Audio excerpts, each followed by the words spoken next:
अस्सलाम वालेकुम viewers, welcome to देसी रेसिपीज़। उम्मीद है आप सब खैरियत से होंगे। आज मैं जो डिश लेकर आई हूँ आपके लिए वो है बेसन के चीले का सालन। तो चलिए रेसिपी को स्टार्ट कर लेते हैं। 200 ग्राम मैंने बेसन लिया है, इसको मैंने छान लिया है।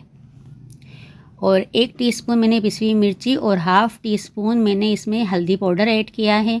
2 अदद मैंने हरी मिर्ची बारीक काट के ऐड की हैं इसके अंदर। और हाफ़ टी स्पून मैं इसमें पिसा हुआ गरम मसाला ऐड कर रही हूँ। कुटा हुआ धनिया और नमक 1-1 टीस्पून मैं इसमें ऐड कर रही हूँ। और हाफ़ टी स्पून मैं इसमें अजवाइन ऐड कर रही हूँ।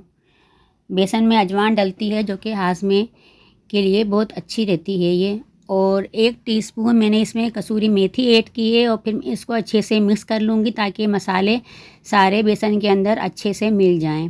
अब मैं इसके अंदर थोड़ा थोड़ा सा पानी डाल के इसका अच्छा सा बैटर बना लूँगी।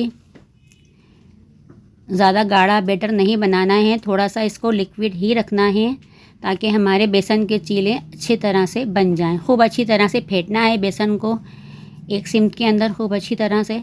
देखिए ये मैंने बेसन फेंट लिया है। और 1 टीस्पून मैं इसके अंदर कुकिंग ऑयल ऐड कर रही हूँ। इसको भी अच्छे से कर लेते हैं मिक्स, इससे बेसन के अंदर अच्छी सी शाइन आ जाती है। देखिए इस तरह का हमें बैटर चाहिए। अब मैं इसको 10 मिनट के लिए रेस्ट दूंगी। दूसरी तरफ मैंने हाफ़ कप कुकिंग ऑयल गरम करने के लिए रख दिया था। और 2 टेबल स्पून मैं इसमें अदरक लहसुन का पेस्ट ऐड कर दूंगी। इसको अच्छे से करूंगी फ्राई। फिर 2 अदद दरमियाने साइज़ की मैंने प्याज ब्लेंड की थी, ये भी मैं इसके अंदर ऐड कर दूंगी। थोड़ा सा मैं इसको मिक्स करने के बाद एक दरमियाने साइज़ का मैंने टमाटर लिया था ब्लेंड, ये भी मैं इसके अंदर ऐड कर दूँगी। और 1.5 टेबल स्पून मैंने पिसी हुई मिर्ची इसमें ऐड की है। और 1 टीस्पून कुटा हुआ धनिया मैं इसमें ऐड कर रही हूँ। हल्दी पाउडर 1 टीस्पून और नमक मैं इसके अंदर हाफ़ टी स्पून ऐड कर रही हूँ। इसको अच्छे से मैं करूँगी मिक्स ताकि सारे मसाले हमारे अच्छी तरह से मिक्स हो जाएं। जब मसाले मिक्स हो जाएंगे, देखिए ऑयल हमारा अलग हो गया है।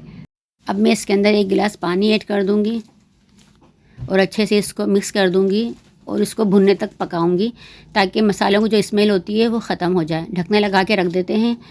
तो चलिए हम इसको चेक कर लेते हैं। बेसन का जो बैटर मैंने तैयार किया था चीलों के लिए, इसको 10 मिनट हो गए रखे हुए। इसको मैं दोबारा से अच्छे से मिक्स कर लूँगी। और फिर एक फ्राई पैन लेके मैं इसके अंदर ऑयल लगाऊंगी ब्रश की मदद से। और फिर चीलों का बैटर इसके अंदर डाल दूँगी। इसको चारों तरफ फैला लूँगी। ये लिक्विड फॉर्म में है तो ख़ुद ब खुद ये स्लिप होता है। आप इसको चमचे की मदद से चारों तरफ से फैला लें। अब देखिए ये एक तरफ से सीख गया है तो मैं इसको टर्न कर लूँगी। इसको ऊपर से थोड़ा कच्चा ही रहना देना है। अगर खुश्क करने के बाद आप इसको पलटेंगी तो ये चिपकेगा नहीं बेसन। इसको दूसरी तरफ से ही भी इसी तरह से टर्न करना है और इसको अच्छी तरह से दबाते हुए इसके ऊपर चिपका देना है। देखिए प्रेस कर रही हूँ मैं ताकि नीचे अच्छे से कलर आ जाए और बेसन भी अच्छे से पक जाए और बेसन का कच्चापन बाकी ना रहे।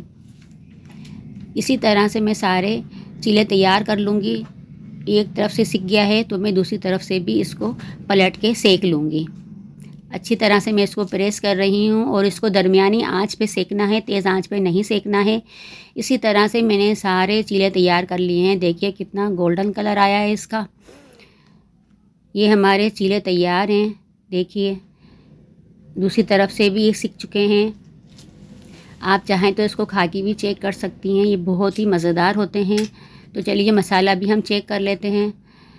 मसाले में उबाल आ चुका है। मैं इसको यहाँ पे इसको भून लूँगी। इसको अच्छे से मिक्स करेंगे। अब मैं यहाँ पे हाफ़ कप दही ऐड कर रही हूँ। इसको मैंने फेंट लिया था। अब मैं इसको अच्छे से मिक्स करूँगी और मसाला भून लूँगी। ये हमारा चीलों की ग्रेवी का मसाला तैयार हो रहा है। चीले मैं यहाँ पे काट लेती हूँ। आप जितने बड़े पसंद करें उतने बड़े चीले काट लें। सारी कटिंग मैं इसी तरह से कर लूँगी। देखिए ये मोटाई है इसकी और इतने चौड़े मैंने इनको कट किए हैं। सारे चीले मैं इसी तरह से कट कर लेती हूँ। देखिए सारे चीले मैंने कट कर लिए हैं। रेसिपी अच्छी लगा करे तो रेसिपी को लाइक कर दिया करें, चैनल को सब्सक्राइब कर दिया करें, ताकि हर नई आने वाली वीडियो का नोटिफिकेशन आपके पास सबसे पहले पहुंचे। आप किस शहर से मुझे देख रही हैं ये भी कमेंट्स में ज़रूर बताइएगा। मसाला भुन चुका है तो मैंने 1.5 गिलास इसके अंदर पानी ऐड कर दिया है। जब पानी के अंदर उबाल आना शुरू हो जाएगा फिर मैं इसके अंदर चीले ऐड कर दूँगी। हरी मिर्ची मैं इसके अंदर ऐड कर रही हूँ और मैंने कसूरी मेथी 1 टीस्पून ऐड की है और 1 टीस्पून मैंने पिसा हुआ गरम मसाला इसके अंदर ऐड किया है। 2 से 3 मिनट के लिए ढकना लगा के रखा है ताकि ग्रेवी ऊपर आ जाए। तो हमारे चीलों का सालन तैयार है। गरम गरम चपाती के साथ खाएं। ये आपको रेसिपी कैसी लगी? दुआओं में अपनी बहन को ज़रूर याद रखिएगा। अल्लाह हाफिज़।